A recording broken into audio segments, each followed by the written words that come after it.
So, you finally got yourself a Rubik's Revenge. And after staring at it for a few hours, you decided, meh, what's the worst that can happen? After trying to solve it for another hour, you decided you were screwed. You've tried twisting it, turning it, sitting on it, juggling it. You've even tried taking it apart and then putting it back together, which was surprisingly effective, but still lame, so you decided to mix it up and look for a video that would actually help you solve it. Luckily, you don't need to look further, because this is the video for you, so grab your cube and let's roll the new intro sequence.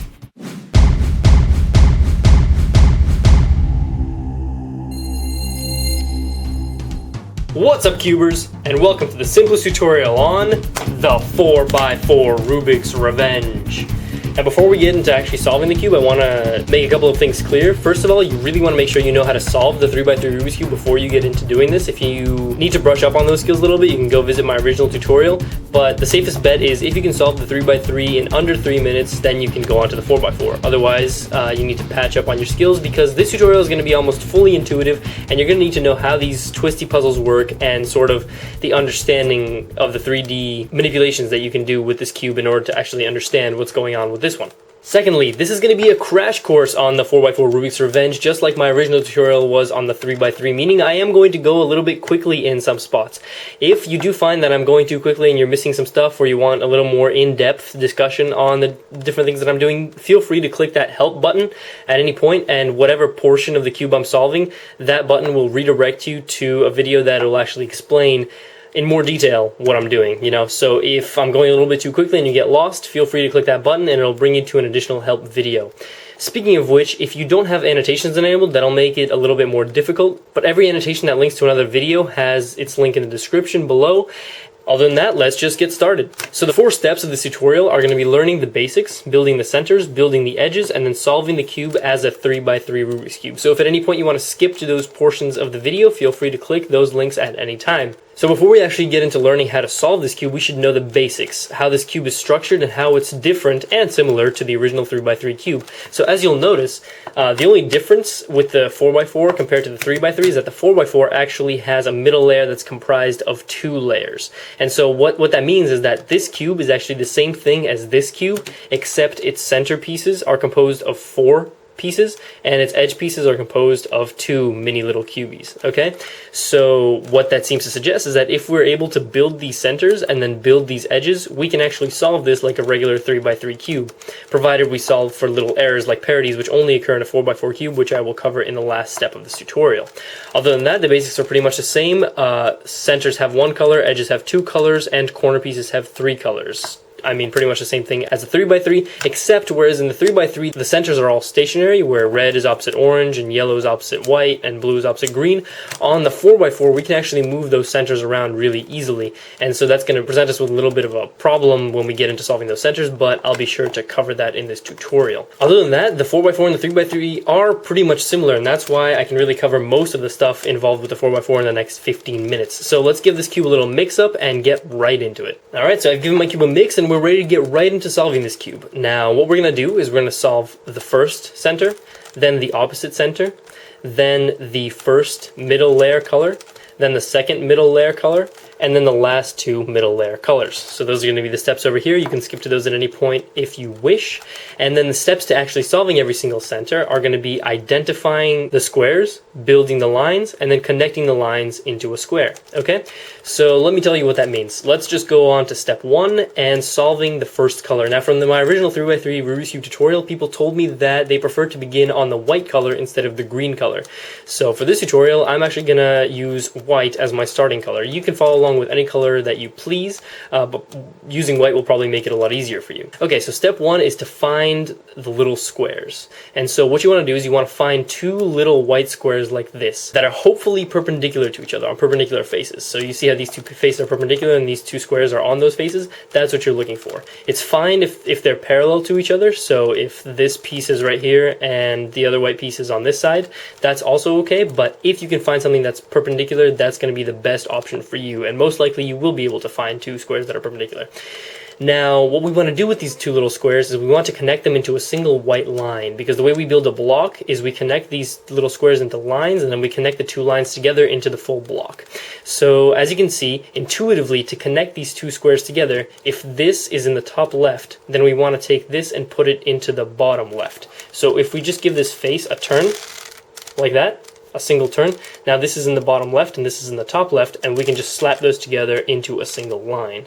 Okay, so that's step 2 covered. Now we go back to step 1 for the other two little squares. So we have this little square and this little square. So what happens is, now this one again is in the top left and this one is in the bottom left. So these two are lined up. But a lineup also works maybe if this is in the top right and this is in the bottom right, you know. And you can do the same thing if they're on opposite sides of each other. So if this is in the top right here and this was in the bottom right here, you could connect them together and make your line. But the reason perpendicular is better is because the visualization is a lot better. You can see both colors at the same time and actually see how they're going to be connected. Another thing to watch out for is when you're building the second line, as you can see when we go to connect this second line, we're doing this motion of the top two layers, and if your previous line was vertical like this, it would actually fall into this range of motion. So you want to make sure that when you build your second line like this, you're not breaking your first line. So you want to move that first line out of this range of motion, either into it like this or out of it. I prefer to go out of it, but it doesn't really matter as long as it's horizontal along this range of motion. So we take these two little squares, we combine them together, making sure that we don't ruin our first line, and now we have two lines. One is vertical and the other is horizontal. So what we can do naturally is, since this is on the bottom, we can take this and put it on the top, and now these two, this one on this side and this one on this side, yours might be perpendicular. Either way, if one of them's on the bottom, one of them's on the top, you can just slap these two together and build your first block. Once again, if this is going a little bit too fast for you, feel free to hit the help button and you'll see a more in-depth discussion of how to solve a center color. Okay, now we move on to step 2, which is solving the opposite color on the bottom. Now the standard cube coloration is white is opposite yellow, blue is opposite green, and red is opposite orange. But if your cube coloration is a little bit different, you want to make sure you actually know what that is. In my case, since this is white, this is going to be yellow. Now, moving stuff into the bottom layer without ruining the top is a little bit tricky, but it's not too difficult. So say hypothetically I want to take this yellow dot and move it down into the bottom layer. So I could simply do that and there it is. However, what that does is that breaks the top layer, and that's not something we want to do. So we want to learn this simple move to throw stuff down into the bottom layer so that we can employ that move later on to build our yellow block down here. So the way we do that is, if we want to take this yellow square and move it down into the bottom layer, we can move it down. And see again this concept of the range of motion. We're performing this motion with the full right side of the cube. And so if once we bring it down here, if we move that out of the range of motion and lift this right back up, then we have maintained this white block, but we've moved this little yellow square down. And so this is going to be a useful little tactic to move squares, lines, and other stuff down into the bottom layer or back up into the top layer. Just move something down, move it out of the range of motion, and lift it right back up. And that blue square is down here, you know? So you can bring anything down to the bottom layer using this strategy. Now take a look at your middle layers here and find two little yellow dots, such as this one and this one. So this one's on the bottom left and this one's on the bottom right. So we do the same thing that we did for the white side. If this is on the bottom left, we can take this and turn it until it's on the top left, and then we can just slap them together like this into a line. And now if we want to bring that line down to the bottom layer, what we can do is what I just showed you. We can just take this, bring it down into the bottom layer, and see, this is the range of motion that we're performing. So if we bring it down and move it out of the range of motion, you see it's no longer affected by this because we did that face turn. What we can do is we can just lift this up, and now we've got our block and our line. Okay, so that was easy enough. But now we have this little square here that we actually want in this layer up here. So what you might want to do is bring this up. So you do the same thing but in reverse. You lift this up like that, and then you move it out of the range of motion and bring this right back down. So now you have your yellow square in the middle layer, just like this other yellow square. So this is on the top left, so we want this on the bottom left, like so, like that, and like this. And then what we can do is we can just turn this twice, and they'll connect into a yellow line. Now, for this last part, when you stick this yellow line down to the bottom layer, the intuitive part would be to just line it up like this into the slot, bring it down, put it out of the range of motion, and lift it back up. Unfortunately, even though you got your line down there, you brought out the previous line. And so that poses a little bit of a challenge. How do we go about solving this challenge? Well, instead of putting them opposite to each other, like on the left and on the right, because all that's going to do is just reverse the situation and not accomplish anything, we want to put them in a line. So you want your yellow line, if that's on the left, you want this to be on the left, and if yellow's on the right, you want yellow to be on the right. So you want them to be in one line like this. Because what that's going to do is when you bring it down and move it out of the range of motion, when you lift this right back up, these are going to connect. And so your white is connected and your yellow is connected, and we're ready to move on to step 3, which is solving the first color of the middle layer. So when we solve the first color of the middle layer, we want to pick a color that's pretty much completed. I actually like this orange right here because we've got a line. This L shape is a little bit weird. So if you can find a line of some color, that's going to make your life a lot easier.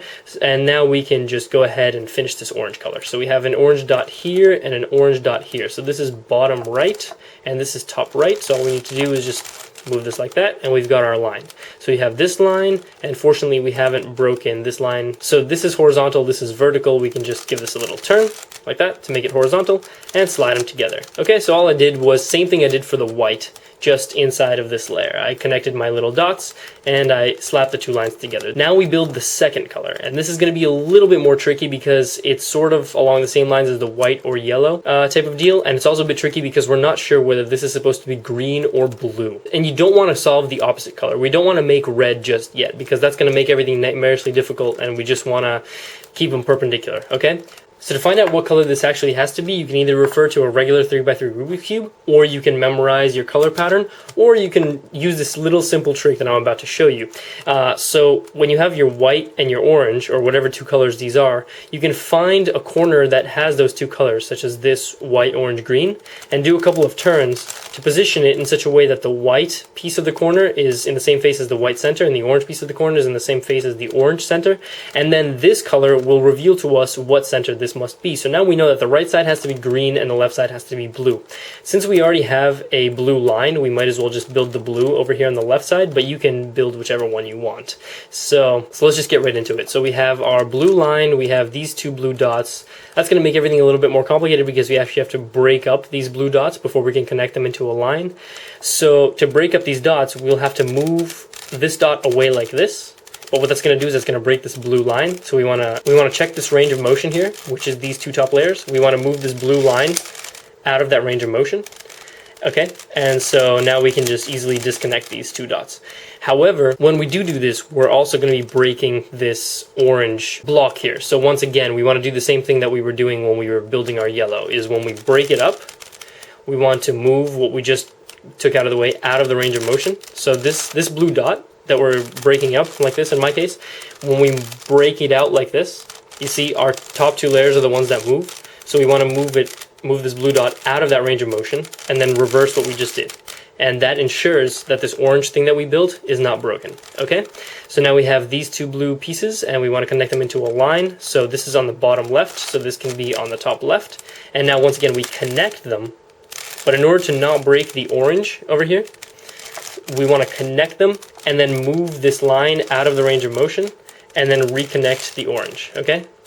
So hopefully that makes sense. What I'm trying to explain here is that whatever motions you do here now, you also have to reverse them to make sure that you don't break this orange piece. Just like everything we did with the yellow, we wanted to reverse to not break the white block, okay? So we have our blue line and our blue line, and once again, to do a simple check, we have our corner here, so we can twist this like that, and we can see that this is white, this is orange, so this has to be blue. So our blue square has to be here. So we move the first line into where it's supposed to be. So the blue is going to be here, so we move the line in here, move it out of the range of motion, and then reverse the motion that we just did in order to bring back this orange. So now we have our blue line exactly where it's supposed to be, and we have our other blue line here. So once again, if you put this on top and you put this on bottom and you try to connect them together, move it out of the range of motion, and then reverse what you just did, that's of course going to preserve the orange, but that's not going to do anything for you with the blues. So same thing that we did on the yellow face. If this is on top, we will also want this to be on top. And so once they're in a line like this, so once they're both on top, we can do the same thing that we did to build this yellow square, which is we move the blue into position, we move it out of the range of motion, and then we reverse what we just did. And there it is. We have our blue block on the left of the orange block. And now we have the final step left, which is this red and green. And this is probably the hardest configuration I could find myself in, which is this two diagonals thing, but it shouldn't be too bad. So let's take any two of these squares. Let's just take this one that's in the top right and this one, move it to the bottom right here, like that, okay? And then let's just connect them move them out of the range of motion, and then reverse.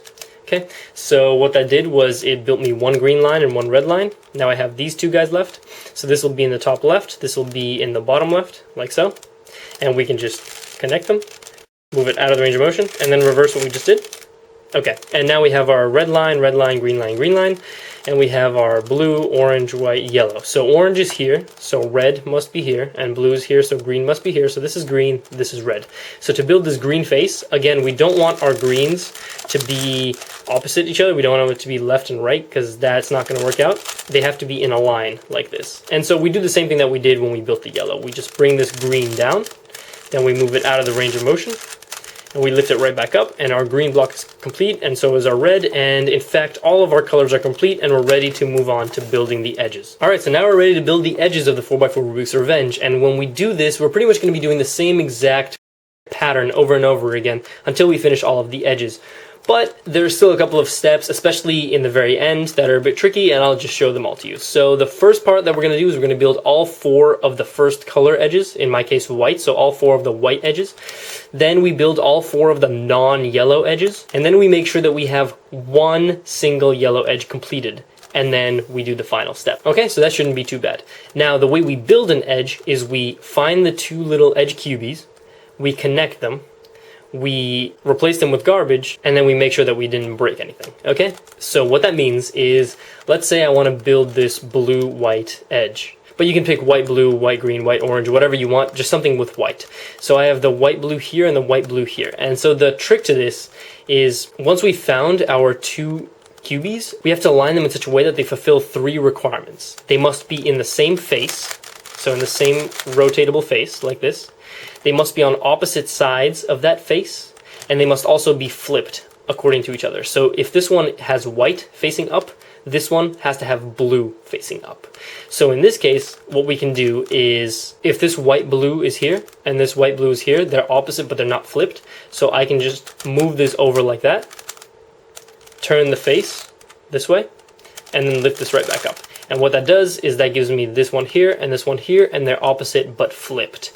Now, this is the reason why I told you really need to know how to solve the 3x3, because this requires a lot of spatial thinking and sort of understanding how the cube works in order to learn how to put these opposite and flip to each other intuitively. If you want a couple of examples of how to do that, again, you can click the help button. Otherwise, I think we're good to go. Now, the reason we want to put these opposite and flipped is that we can connect them thus. Okay, so every single edge piece is going to be connected in this way. Now, just like when we were building the center pieces, we want to make sure that we reverse the motion that we're doing, otherwise we break the center pieces by connecting it like this. And once again, we have a range of motion that we simply need to take this edge piece that we've built out of. And so we have all these convenient little unused edge pieces on the right and on the left that we can actually replace this built edge with. So here's what I mean by that. Once we found our 2 cubies and we've put them opposite and flipped to each other, we connect them, and then we can move them either to the right or to the left. I prefer going to the right, but it doesn't really matter. And once we've moved it to the right, you can see that it's right here. And we can simply replace this with either of these 3 garbage edges. So say this edge, that's completely broken and useless anyways, we can just place that in here, then reverse what we just did. So bring this right back up, and then reconnect these centers. And so what that does is it replaces our edge that we built with some rubbish edge that we can then break to make sure that the edge that we wanted to build remains. Okay, let me show you another example. So let's take this white green and this white green. So that's step 1. We found our cubies. Now we want to align them flipped and opposite to each other, like so. White, green, white, green. Then we connect them together, and I'll show you moving to the left this time. It doesn't really matter right or left. So if we move it to the left, we have all 3 of these edge pieces to work with. So here's our white green that we found, and then we can just replace it with this edge piece here, like so. Okay, or we can replace it with that edge piece there. It doesn't matter. As long as this edge piece right here, this white-green edge piece, gets moved out of the way and replaced by something else, we can easily reverse our steps. And then now that our edge piece is out of this range of motion, we can go ahead and reverse it, reconnect all of our center pieces, and have our white-green edge complete. Here's another example. So we have orange and white, and its counterpart over here, orange and white. So if I do this, they'll be perpendicular and flip to each other. So the way to fix that is to move this edge out of the way, turn the top once, and lift it right back up, and they're flipped and opposite to each other. For a more detailed explanation of sort of how you can think through these, again, you can hit the help button. Alright, so we connect them together, we move them out of the way, and we can replace it with this garbage. As you can see, we can't replace it with this because this is an edge piece that we've already built before, so you want to be careful with what you replace it with. You want to always replace it with garbage that's pretty useless to us at the moment, okay? So we replace it with this, reverse this, reconnect, and now we've built our third white edge piece. So we have one final one left, which is this white red, and its counterpart is over here, the white red counterpart. So this white is up top, and this red is here. So if we give this a turn and lift this up, these will be on opposite sides to each other. Then we can connect them, and then either on the right or left side, we can move this and replace it with garbage. So let's move this to the right in this example, replace it with this garbage, lift it right back up, and then reconnect the centers. And now we've effectively completed all 4 of our white edge pieces, and we can move on to the non-yellow edges, which is step 2. So the first non-yellow edge I'm going to do is going to be this green-orange, and you'll notice that I'm just going to keep repeating the same thing over and over again. All I do is I line this little QB up with its counterpart, which is over here, and yeah, as you can see, they're already on opposite sides, but they're not flipped, so I can just take this, move it up, move this over to the side, and then bring this up, and now they're on opposite and flip sides to each other. Then I connect them, move them over to the right, and replace them, not with this isn't garbage, but with this is garbage, okay? And if you can't find anything on the right side, just flip it over to the left side and you should be able to find something there, okay? So then we reverse what we just did, and we've built our first green-orange edge, so our first non-yellow edge. Now we can go on to, say, doing this blue-red. So I see blue-red and blue-red. I can just move this out of the way, turn this once, and bring this back up. And there they are, opposite and flipped. So we connect, move it to the right, or left, whichever you prefer. I prefer the right. And then we replace this edge piece with garbage, and then raise that garbage up and break it up while reconnecting these center pieces. So there's that edge piece done. Now we can go on to doing blue-orange. So we have blue-orange here and blue-orange here. Conveniently, they are already placed opposite and flipped, so that saves us a lot of work. So we can connect them like so, move them to the right, replace them with this garbage right here. Okay, lift that garbage right back up and break it up while rebuilding these center pieces. And now we have one final edge piece left that doesn't have any yellow on it, which is going to be this red-green, whose counterpart is right here, red-green, red-green. So again, they're opposite but not flipped, so we can move it over. And see, if we lift this up, they're going to be opposite, they're going to be perpendicular and flipped, but that's not what we want. So we want to move this over by one, so that they're actually opposite flipped, okay? Then we connect them, move this over to the right, replace it, not with this, not with this, not with this. Okay, so we've run out of stuff to replace it with on the right, which is understandable because we're reaching almost the end of all of this edge building. So we can move it over to the left, replace it not with this, but with this. So we have one final edge piece left, okay? And we reverse our steps, and now we've built everything that's non-yellow and everything that's white. And we've even managed to build one yellow edge by accident. So we've actually already covered step 3. This is where it gets a little bit tricky. Make sure that if you don't have any yellow edges built, you actually do build it in the same exact way that I just showed you with all my other edges. Sometimes you will have accidental edges built, so if you have 2 accidental yellow edges built, you're going to have to break one of those up. And if you want to see how to do that, you can hit the help button.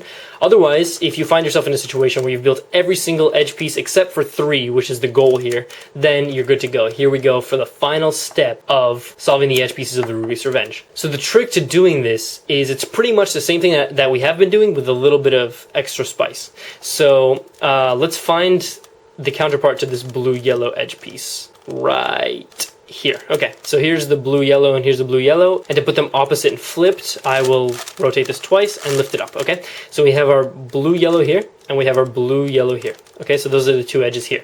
And this is a standard procedure, but before we go ahead and connect them like we usually do, we want to check what this is, and this is yellow-red. So before we go ahead and connect these 2 together, we want to get a yellow-red either on the left or on the right side that's in the same orientation as this. So previously, everything we've been aligning has been flipped and opposite to each other. But in this case, after completing this alignment of flipped and opposite, we want another one that's perpendicular and not flipped. So let me show you what I mean by that. Where's our red, yellow? Here it is, okay? So if we just do this, it's going to end up on the right side in the same orientation as this. And you'll see why we're doing this in a minute, but this is the easiest way to finish the last 3 edge pieces. So we have our blue-yellow here, we have our blue-yellow here, okay, flipped and opposite, and we have our red-yellow, perpendicular and not flipped, okay? So here's what we do.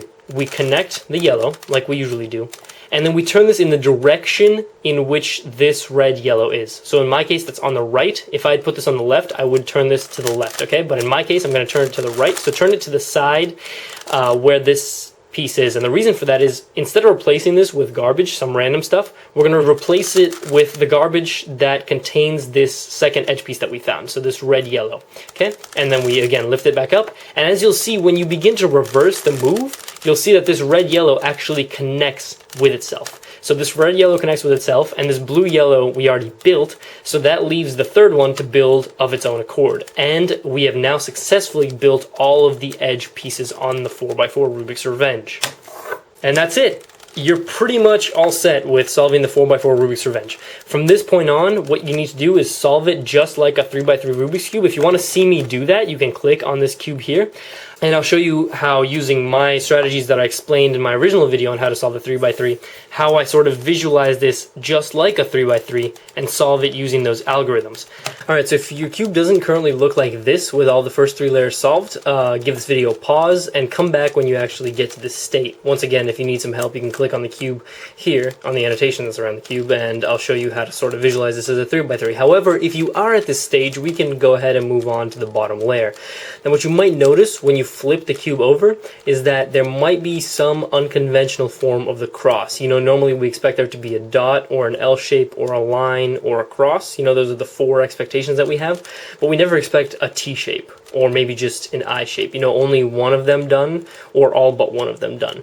And if you see this, that's a mistake, otherwise known as a parity, okay? It's called a parity on a 4x4 cube, and it never happens on a 3x3 cube, and it's exclusive to this. For the same reasons that we can move around the centers and stuff, we can also flip over the edges on the 4x4 because it has no solid placed centers, and so that makes this a little bit of a challenge. Luckily, there's an easy way, well, not an easy way, but a manageable way to solve this parity, and I'm going to show it to you now. So there are a lot of formulas for this, and I'm going to give you a couple of formulas, one for regular solving and one for speed solving, down in the description. This what I'm going to show you here is the intuitive method, and if you want a slower walkthrough through this, hit that help button right there and I'll walk you through it slowly. But the idea is we're going to use the right side and the left side, these little middle wedges, and we're going to keep moving them around, and then we're going to spin the front face and the top face. And we're going to try and do this algorithm. So I'm going to do this in the style of my original 3x3 tutorial, where I just go through the algorithm, kind of dictating what it's going to look like. But if you want a couple of mnemonics and how you can actually memorize this easily, you can hit that help button. But this is just going to be a quick run through. So what we do is we bring down the right, spin the top twice,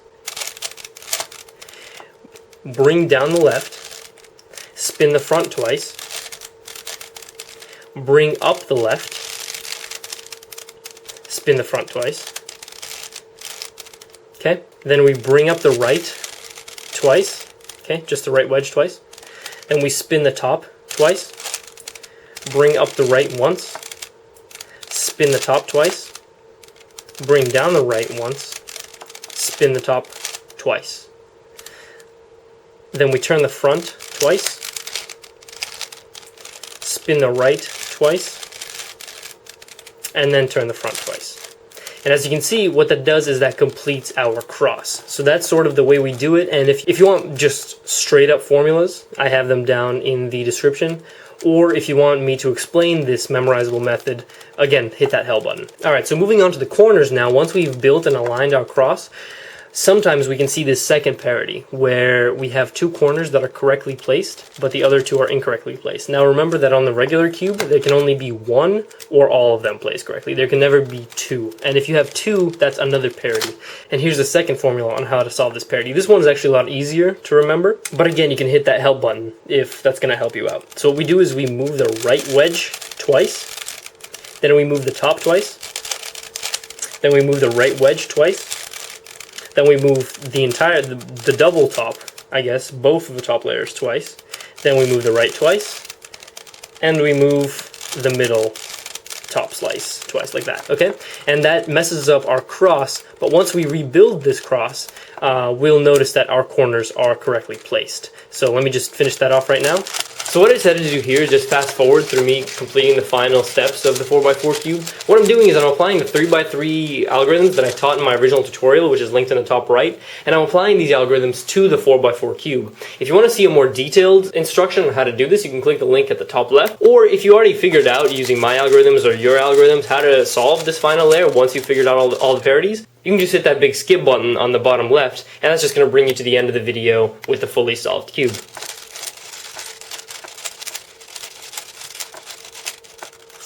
Alright, so hopefully you are now the proud holder of a fully completed 4x4 Rubik's Revenge. Hopefully the tutorial was not too confusing, but if I did miss anything, be sure to leave me a comment or leave me a video response explaining what your specific case is.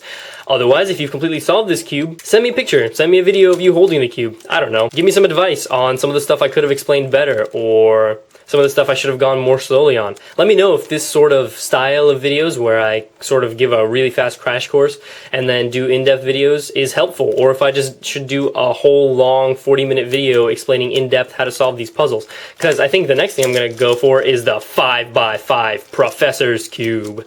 And this one is going to be, you know, quite a challenge, especially to those who haven't had any experience with it. And I want to make sure that the tutorial is actually good. So I appreciate all the sort of feedback you guys can give me. Also, a lot of you have been asking me to cover the F2L and Friedrich methods for the 3x3, so be on the lookout for those. But other than that, I hope you enjoyed solving your 4x4 Rubik's Revenge, and I'll see you guys next time. Thanks for watching.